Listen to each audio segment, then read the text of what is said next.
เอาสบายดีเนาะวันนี้เข้ามาบ้านเก่าเนาะบ้านเก่าบ้านดอนไผ่เก่าเนาะวันนี้อยู่ที่บ้านอยู่ที่ทงนาเนาะนี่เดี๋ยวสิพาไปเบิ่งอยู่เทิงเฮือนเนาะเฮือนแบบโบราณเนาะนี่วู้วันนี้ได้มีโอกาสมาบ้านเก่าโอ้คัก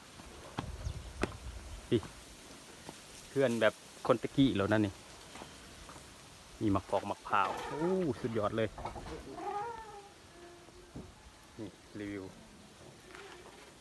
เบิ่งเข้าไปในเฮือนโอ้บ่เคยเห็นเด้เฮือนอันนั้นแบบโบราณโอ้สิบ่ได้แล้วบ่80 ปีเฮือนนี่คือบรรยากาศทางในเฮือนโอ้คักๆอยู่ฮะสิบ่ได้แล้วบ่80 ปีเฮือนคุณโอ้คักกูยังอยู่ตั้งแต่ว่าเปลี่ยนหลังคาใหม่ตะกี้คือสิบ่แม่นหลังคาแบบนี้เนาะมึงอยากฆ่าคักแล้วเลยเห็นโอ้ถ่ายคลิปคักแล้วเว้ยบ่เคยมีเฮือนแบบนี้เด้บ่ค่อยหันบ่แม่นเฮือนแนวนี้อยู่บ้านเขาเฮ็ดเฮือนต่ำเฮือนคือนั่นเด้เพิ่นเฮ็ดข้างเฮือนน่ะแนวนั้น เฮือนเผานี่เฮือนเผาเนาะโอ้คักเห็นบ่เป็นเอกลักษณ์ก็คือฟืนเนาะฟืนดังไฟนี่เบิ่งไหมมีคนลังเฮือนได้นี่เห็นบ่กลางเฮือนนี่มีฟืนดังไฟนี่แล้วก็เหล้าเขาเนาะเอกลักษณ์ของเหล้าเขานี่บ่ได้ใส่เหล็กตะปูตอกอยู่ทางในนะหลายคนนี่ก็อาจสิบ่เคยเห็นเนาะนี่เหล้าเขารีวิวพูดเพื่อนแบบดังเดิมซูมบ่นี่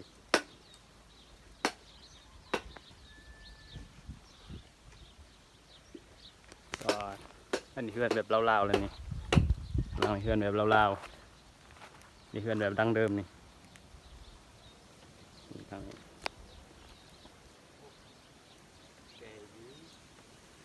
นี่คันแท้สูงนี่คันแท้สูงให้หน้าสูงใหญ่นี่ใหญ่ยาวนี่ให้1 เฮกตาร์นึงหลักอีสังเคินไล่ให้ต่อกับอหยัง1 เฮกตาร์เนาะแม่นละ1 เฮกตาร์นี่เป็ดไก่ก็มีโอ้มีเป็ดไก่เสยบ้านเก่านี่อุดมสมบูรณ์เนี่ยนี่สุดยอดเลย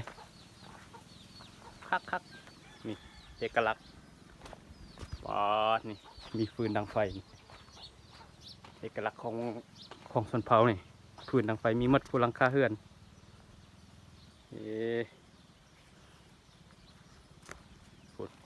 เฮือนนั้นก็คือกันเฮือนนั้นก็มีฟืนดังไฟกลางเห็นบ่มีงัวมีควายนี่บุกหอมบัวโอ้มากซีดาสุกบักใหญ่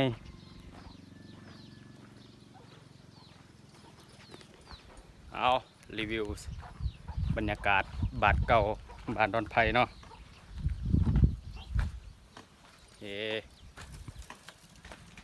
รีวิวให้คร่าวๆโอ้โคตรงามเลยเรือนนี่คันแท้สูงนี่สิพาไปเบิ่งบ่ได้บ่เคยเห็นเนาะ นี่คันแท้สูงนี่เห็นไหม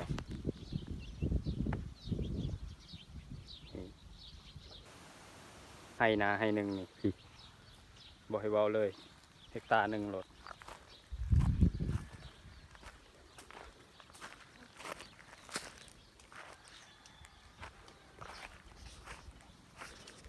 เอา